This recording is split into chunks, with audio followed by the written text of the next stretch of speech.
नमस्कार, मैं योगेश आप सभी का अपने चैनल अभ्युदय अकेडमी में स्वागत करता हूं। आज बात करने वाले हैं लखनऊ विश्वविद्यालय में जो जीएस और जीके का पेपर आता है उसका मॉक टेस्ट। ये लगभग 25 क्वेश्चन इसमें हैं, ये आपको मिलेंगे। और साथ ही साथ चैनल पे नए आए हों तो चैनल को सब्सक्राइब करें जिससे आपको नोटिफिकेशन मिलती रहे। इलाहाबाद विश्वविद्यालय, बनारस और लखनऊ विश्वविद्यालय से संबंधित जो भी जानकारी आती है वो आपको एडमिशन या कट ऑफ की जानकारी वो आपको इसी चैनल पर मिलती रहेगी। तो बने रहिए, चैनल को सब्सक्राइब करिए। चलिए शुरू करते हैं आज का वीडियो। आज का जो टॉपिक है उसकी बात करते हैं। जैसे कि आपके सामने पहला ही क्वेश्चन है, कार्य का मात्रक क्या होता है? Unit of work joule, Newton, hertz और केल्विन। ऑप्शन नंबर पहला सही है। जूल जो है वो वर्क का मात्रक होता है और जूल की एसआई, जूल किसका एसआई यूनिट है, एसआई यूनिट बोलते हैं। और न्यूटन किसका है? फोर्स का है। और उसके अलावा हर्ट्ज फ्रीक्वेंसी का है और केल्विन जो है वो टेम्परेचर का एसआई मात्रक है, एसआई यूनिट है। तो आगे चलते हैं दूसरे नंबर पर क्वेश्चन पे।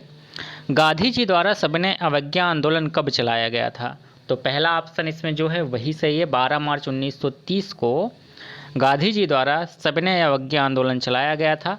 फिर उसके बाद बंद कर दिया जाता है, फिर उन्होंने इसको रिस्टार्ट करते हैं 1932 में। द्वितीय गोल्ड में सम्मेलन आने के बाद शुरू करते हैं 1932 में। और अगस्त 1920 में नॉन कोऑपरेटिव मूवमेंट चलाया गया था, असहयोग आंदोलन को स्टार्ट किया गया था।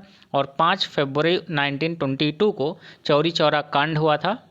और 8 अगस्त 1942 को भारत छोड़ो आंदोलन क्विट इंडिया मूवमेंट के शुरू किया गया था।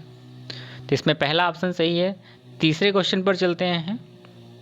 तीसरा जो है, आर्य समाज की स्थापना किसने की? Who founded the Arya Samaj? Swami Dayanand Saraswati, Swami Vivekananda, Keshav Sen या ईश्वरचरण विद्यासागर। तो ऑप्शन पहला आपका सही है, स्वामी दयानंद सरस्वती। आप देखते जाइए आप कितना इसमें से सही करते हैं। आप कमेंट करके ज़रूर बताइएगा कि आपका कितना 25 क्वेश्चन में से कितना आपने सही किया। बिहू किस राज्य का प्रसिद्ध नृत्य है? तो आपको पता होना चाहिए बिहू कहाँ का नृत्य है। असम का है, फेमस डांस है, डांस फॉर्म है फेमस।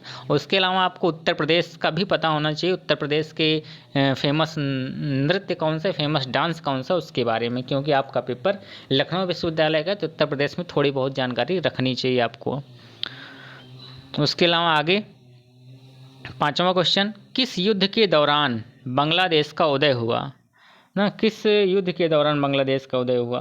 तो जो भारत और पाकिस्तान 91 में जो वार हुआ था उससे इंडिया और बांग्लादेश बना। जब बंटवारे की बात की 1947 में, तो दो भागों में पाकिस्तान बटा, एक पूर्वी पाकिस्तान और एक पश्चिमी पाकिस्तान। जो आज का बांग्लादेश है वो पहले पूर्वी पाकिस्तान हुआ करता था। और सन 1971 में यहाँ पर लड़ाई हुई जिसमें भारत ने भी उसमें हिस्सा लिया था, जिसके कारण अब बांग्लादेश का निर्माण हुआ। पूर्वी पाकिस्तान आज़ाद माना जाता है उसी समय, और उसी समय से बांग्लादेश एक नए राष्ट्र का उदय हुआ, एक नए राष्ट्र का निर्माण हुआ। और 1962 इंडिया एंड चाइना वार हुआ। उस समय कौन प्रधानमंत्री थे आप कमेंट करिए। और उसके बाद भारत श्रीलंका में कोई वैसे युद्ध नहीं हुआ है। भारत और पाकिस्तान 1999, जिसको कारगिल के युद्ध के नाम से जाना जाता है, इस समय अटल बिहारी वाजपेयी प्रधानमंत्री थे। और 1962 में एक इंडिया और पाकिस्तान में युद्ध हुआ, इस समय लाल बहादुर शास्त्री जी प्रधानमंत्री हुआ करते थे। तो इसमें ऑप्शन नंबर पहला सही है। भारत और पाकिस्तान 1971 की जो युद्ध हुआ था, जो वार हुआ था, उसी समय बांग्लादेश राष्ट्र निर्माण हुआ था। बंगाल विभाजन, जिसको बंग भंग भी कहा जाता है, when did the partition of Bengal happen? तो कब ये पार्टीशन हुआ बंगाल का? जो एक पूर्वी बंगाल हुआ और एक पश्चिमी बंगाल में विभाजन किया गया। बंग भंग आंदोलन भी इसको बोला जाता है। तो ये शुरू हुआ 1905 में इसका स्टार्ट हुआ। और 1919 की बात करें तो इसमें रोलेट एक्ट लाया गया। 1907 में मुस्लिम लीग की स्थापना की और 1942 में द क्विट इंडिया मूवमेंट या भारत छोड़ो आंदोलन चलाया गया। विटामिन सी में कौन सा अम्ल होता है? Which acid in vitamin C? Option number पहला ही सही है, एस्कॉर्बिक एसिड विटामिन सी में पाया जाता है। ये बीएचयू में आया हुआ क्वेश्चन है, 2020 में आया हुआ था। निम्न में से किसने हर्जन शब्द का सृजन किया था? ये भी बीएचयू का क्वेश्चन है। M Malviya, Vinoba Bhave, M K Gandhi या Arvind Ghosh? Option number C जो है ये एम के गांधी ने दिया था। आई थिंक हर्जन शब्द जो दिया था ये 1933 के आसपास इन्होंने इसका सृजन किया था। 1933 के आसपास इन्होंने हर्जन शब्द दिया था। जो छुआछूत थी उस समय, इसीलिए जो छुआछूत जातियाँ थे उनके लिए हरिजन शब्द का प्रयोग इन्होंने कराना शुरू किया। हरिजन लोगों के जन, भगवान। भारत में कौन सा राज्य सबसे अधिक राज्यों की सीमाओं को स्पर्श करता है? तो ऑप्शन नंबर इसमें उत्तर प्रदेश है। ये ज़्यादा से ज़्यादा राज्यों की सीमा को स्पर्श करता है। इब्राहिम लोदी और बाबर के मध्य पानीपत का प्रथम युद्ध कब हुआ? When was the first battle of Panipat between Ibrahim Lodi और बाबर? इसमें इब्राहिम लोदी हार जाता है। यहाँ से मुगल साम्राज्य यानी मुगल एम्परर की नींव पड़ती, मुगल एम्परर यहाँ से स्टार्ट होता है। ये सन का क्या था? 1526 का सन था, जब दिल्ली सल्तनत का अंत होता है। दिल्ली सल्तनत जो थी उसमें अंतिम शासक जो लोदी था, लोदी वंश का, वो हारता है, उसकी मृत्यु होती है और बाबर जीतता है। बाबर ने फिर मुगल साम्राज्य की या मुगल एम्परर की यहाँ से स्टार्टिंग शुरू होती है।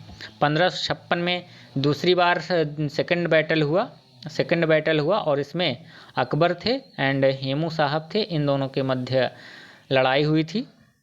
और बस इतना। और पानीपत कहाँ है ये आपको पता होना चाहिए, किस स्थान पे है, ये आप मैसेज करिए, कमेंट करिए पानीपत स्थान कहाँ पे है।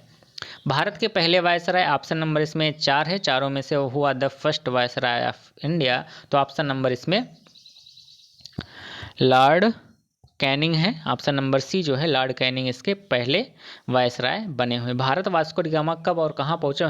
And where did Vasco da Gama reach India? तो 1998 में कालीकट बंदरगाह जो केरल में स्थित है वहाँ पर पहुँचा और इन्होंने और इसका स्वागत जो वहाँ का एक जमोरिन राजा था, जमोरिन राजा नामक ने इनको भव्य स्वागत किया। कहे कि आओ भैया लूटो और खाओ पियो मौज करो, इसलिए तुम्हारा स्वागत कर रहे हैं। तो इसके बाद फिर कहानी शुरू होती है भारत पर शासन की। Dutch east India company, British east India company, पुर्तगाली आए, बहुत से लोगों ने भारत पर फिर कई वर्षों तक शासन किया। और 1503 में वहाँ पर फैक्ट्री भी स्थापित की गई थी कोचीन में। स्वतंत्र भारत के पहले गवर्नर जनरल कौन थे? लॉर्ड माउंटबेटन, मौलाना अबुल कलाम या Lord Wavell, Lord Canning? Option number इसमें जो सही है आपका लॉर्ड माउंटबेटन, जो स्वतंत्र भारत के पहले गवर्नर जनरल थे और इसी समय गवर्नर जनरल बन के आए हुए थे। ये वहाँ से भेजे गए थे इंग्लैंड से, और जब भारत स्वतंत्र हुआ तो यही उस समय थे। अंतिम कौन थे? सी राजगोपालाचारी जो थे वो भारत के अंतिम गवर्नर जनरल थे स्वतंत्र भारत को। उसके बाद से गवर्नर जनरल का पद हटा दिया गया। महात्मा गांधी को सर्वप्रथम राष्ट्रपिता की संज्ञा देने वाले भाई वल्लभ भाई पटेल जी थे, जिन्होंने देसी रियासतों को एकत्रित करने में महत्वपूर्ण भूमिका निभाई थी। गुलाम वंश का संस्थापक कौन था? गुलाम वंश का संस्थापक कुतुबुद्दीन ऐबक था, जो खुद एक गुलाम था। इसी के कारण इस वंश का नाम गुलाम वंश रखा गया। ये मोहम्मद गौरी का गुलाम था और इसके बाद वो जाते समय इसको यहाँ दिल्ली का शासन सौंप के जाता है।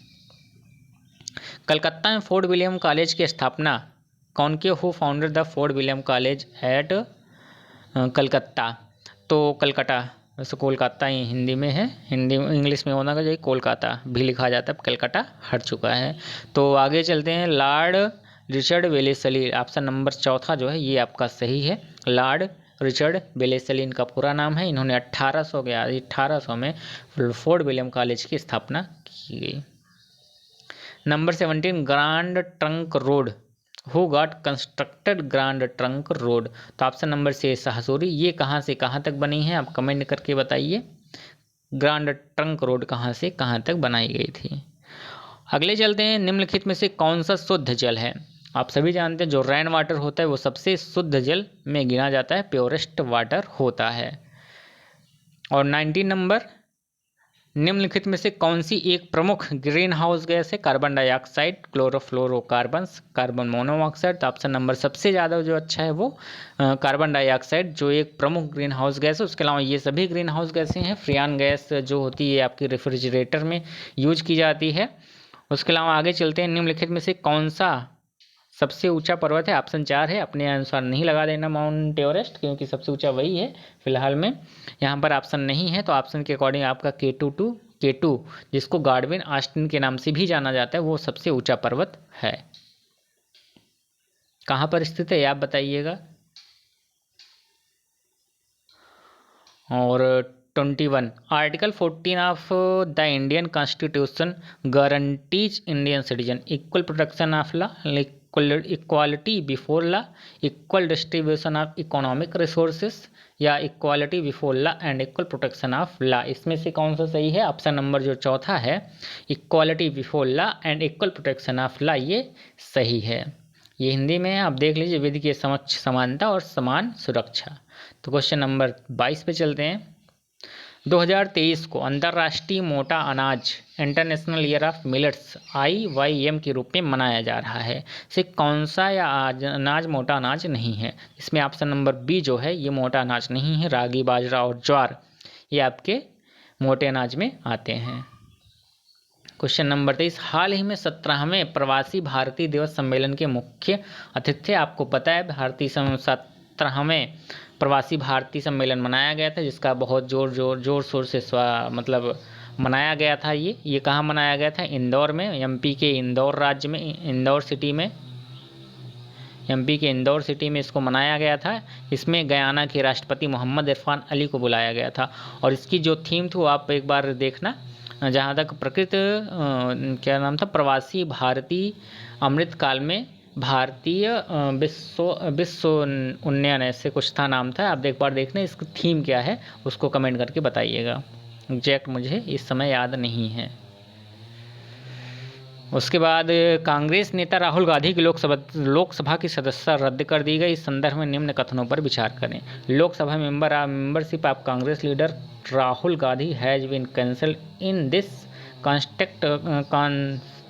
Contest consider the following statement. उनकी सदस्य भारतीय संविधान के अनुच्छेद 102(1) के तहत हुई, आपको पढ़ना चाहिए।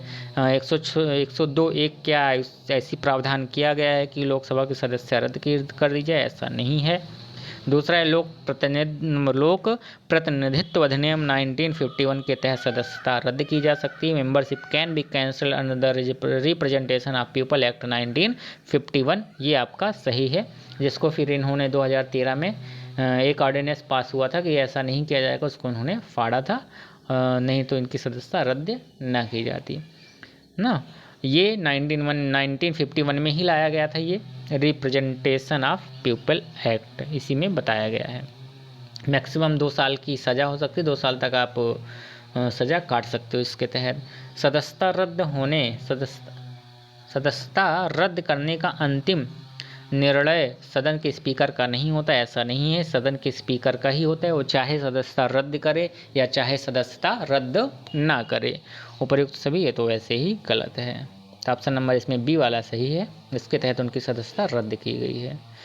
हाल ही के दिनों में चर्चा में रहे एक्टा में AI से तात्पर्य क्या है? ज़्यादातर लोग क्या मानेंगे? आर्टिफिशियल इंटेलिजेंट, लेकिन ये सरासर गलत है। इसका मतलब यहाँ पर AI का मतलब आर्टिफिशियल इंटेलिजेंट नहीं है। इसमें ऑस्ट्रेलिया और इंडिया की बात की गई है। एक्टा कोई प्रोजेक्ट है जो ऑस्ट्रेलिया और इंडिया के बीच लॉन्च किया जाएगा या किया गया है। तो आज के लिए बस इतना ही, फिर मिलते हैं अगले वीडियो में। अभी तक अगर चैनल को नहीं सब्सक्राइब किए हैं तो चैनल को प्लीज़ सब्सक्राइब करिए। और कोई और टॉपिक, जस्ट अगला टॉपिक आपका हिस्ट्री से, प्योर हिस्ट्री यानी कि मॉडर्न हिस्ट्री से आपको मिलेगा, मॉडर्न हिस्ट्री से मिलेगा। उसके बाद फिर देखते हैं मॉडर्न हिस्ट्री, फिर उसके बाद फिर एक मॉक टेस्ट आपका मिक्स इसी प्रकार से मिल जाएगा। करंट अफेयर का दे सकते हैं, करंट अफेयर लास्ट 6 महीने का लगभग 20-25 क्वेश्चन जो होगा अच्छे वो आपको देंगे। तो फिर मिलते हैं अगले वीडियो में। Thank you for watching.